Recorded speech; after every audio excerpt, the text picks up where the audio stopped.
السلام علیکم۔ آج کی کہانی کا نام ہے ناشکری کی سزا۔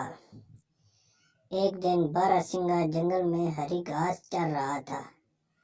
پیٹ بھر جانے پر اسے پیاس محسوس ہوئی۔ اس جنگل میں شفاف پانی کی ایک ندی بہتی تھی۔ باراسنگا پیاس بجھانے کے لیے اس ندی کے کنارے پر جا پہنچا۔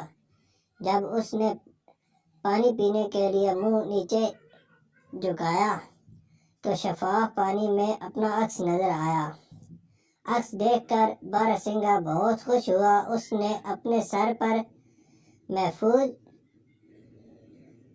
اور لمبے سینگ دیکھ کر سوچا کہ ان سینگوں کی وجہ سے میری خوبصورتی کو چار چاند لگ گئے ہیں۔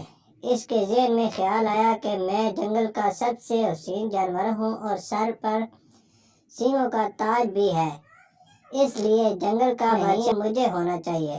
باراسنگا ابھی اپنے سینگوں کو دیکھ کر خوش ہو رہا تھا کہ اس کی نظر اپنی پتلی اور کمزور ٹانگوں پر پڑی۔ ٹانگوں کو دیکھ کر باراسنگا ایک دم افسردہ ہو گیا اور سوچنے لگا، کاش میری ٹانگیں بھی سینگوں کی طرح خوبصورت ہوتی۔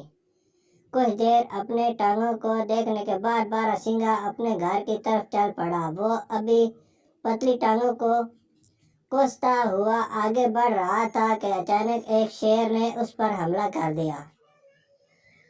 شیر کو اپنے تعاقب میں دیکھ کر باراسنگا جان بچانے کے لیے گھنے جنگل کی طرف بھاگنے لگا۔ باراسنگا ان دبلی ٹانگوں کے ساتھ اتنی تیز رفتار سے بھاگا کہ شیر بہت پیچھے رہ گیا۔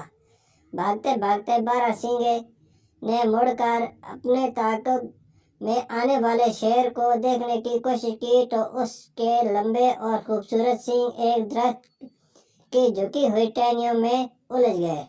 اچانک سینگ پھنس جانے پر باراسنگا بہت پریشان ہوا۔ وہ اپنے سینگ چھڑوانے کے لیے سر توڑ کوشش کرنے لگا، لیکن اس کوشش میں اس کے سینگ ٹہنیوں میں مزید الجھ کر رہ گئے۔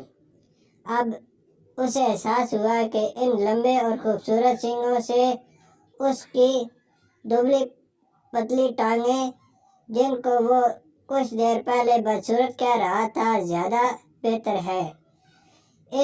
ان ہی ٹانگوں کے سہارے اپنی جان بچانے کے لیے وہ اب تک بھاگتا رہا۔ باراسنگا خود کو آزاد کرانے کی کوشش کر رہا تھا کہ شیر اس کے قریب آن پہنچا اور چھلانگ لگا کر اس کی گردن اپنے نوکیلے دانتوں میں دبوچ کر کھانے لگا۔ ہمیں ہمیشہ اللہ تعالیٰ کی نعمتوں کا شکر ادا کرنا چاہیے۔